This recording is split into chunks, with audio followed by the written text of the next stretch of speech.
Bonjour et bienvenue dans cette nouvelle vidéo.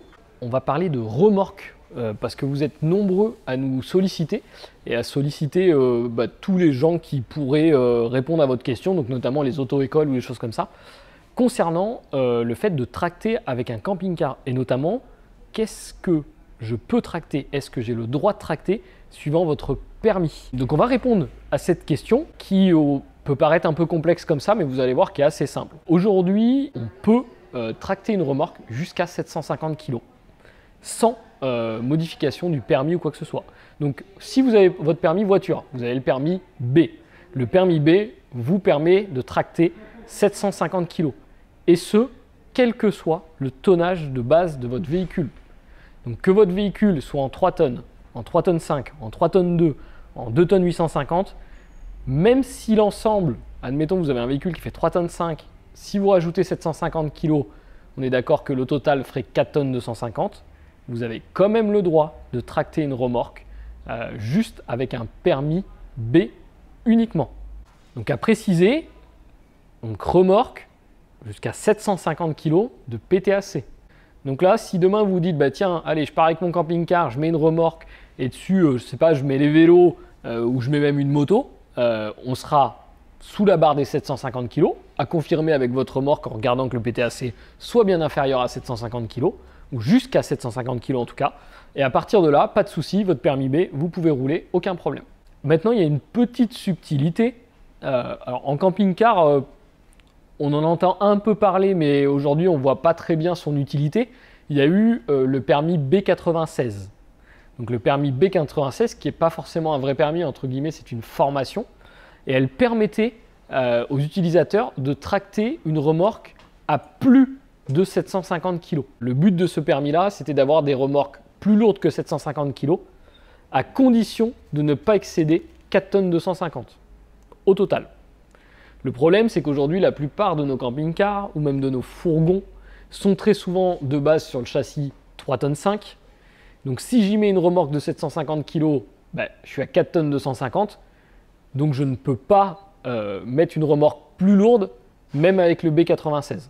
On se rend compte qu'en camping-car, on a exclusivement 2 permis, on va dire. Soit on a le permis B et on met une remorque 750 kg et moins, soit après on veut mettre plus lourd et dans ces cas-là, on est obligé de passer par le permis BE où on peut monter jusqu'à 7 tonnes 5 entre l'ensemble véhicule et remorque. Donc là, on a parlé du permis. Mais il y a un autre élément aujourd'hui en camping-car qui est important, c'est l'aspect technique. Est-ce que mon véhicule est tractable? Et si oui, jusqu'à quelle remorque je peux aller? Pour ça, il faut se référer à la carte grise du véhicule. Vous avez des cases F1, F2, F3. Ça, c'est l'aspect technique du véhicule, donc le poids tractable maximum par le véhicule. Alors, pour avoir le poids tractable maximum, généralement, vous avez la case F2 et la case F3 qui sont côte à côte. Il suffit de soustraire l'une et l'autre. Si j'ai un véhicule qui fait 3 tonnes 5, donc 3 tonnes 5 en F2, précisons, et 5 tonnes 5 en F3, ça veut dire que je soustrais les deux, j'enlève les 5 tonnes 5 à 3 tonnes 5, enfin 3 tonnes 5 à 5 tonnes 5 plutôt, et dans ces cas-là, j'aurai 2 tonnes de traction. Ça veut dire que techniquement, mon véhicule est capable de tracter 2 tonnes. Et attention, le petit rapport avec les permis, c'est pas parce que mon véhicule m'autorise de tracter 2 tonnes que mon permis me l'autorise. Donc il y a 2 choses à voir, le permis et le véhicule. Une dernière petite information aussi, on entend beaucoup dire, et ça je l'ai vu sur des forums, certains disent si j'ai pas la case F3, c'est que mon véhicule n'est pas tractable. Alors c'est vrai et c'est faux. C'est vrai, c'est-à-dire qu'en l'état actuel de votre carte grise de votre véhicule, vous ne pouvez pas tracter. Et c'est faux parce que des fois en demandant un simple certificat de conformité auprès de la marque de votre véhicule, vous pouvez récupérer la case F3. Alors souvent, on ne va pas se le cacher, c'est en perdant une place carte grise. Admettons mon véhicule est en 5, je veux ma case F3 qui n'y est pas, je demande le certificat de conformité à la marque et la marque va m'envoyer un certificat de conformité avec ma case F3 de disponible et je vais perdre une place carte grise, je ne serai plus qu'en 4 places carte grise.